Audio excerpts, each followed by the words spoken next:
Power కొనొచ్చు, అయినా కూడా పక్క రాష్ట్రంలో ₹99 కొంటుంటే జగన్మోహన్ రెడ్డి గారు మాత్రం ₹2.49 డీల్ కుదుర్చుకున్నారు.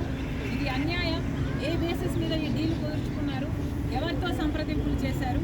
ఏ బేసిస్ మీద ఇది కుదుర్చుకున్నారు అని అంతలా అడిగిన వాళ్ళు ఇప్పుడు ఎందుకు మాట్లాడటం లేదు? ఇప్పుడు చంద్రబాబు గారు ఎందుకు మాట్లాడటం లేదు?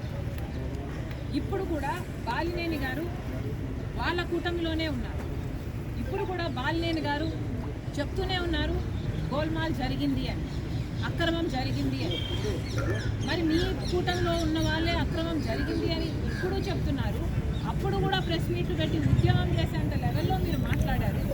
మరి ఏ యాక్షన్ అయినా ఎందుకు తీసుకోవటం లేదు అని అడుగుతున్నారు. ఇది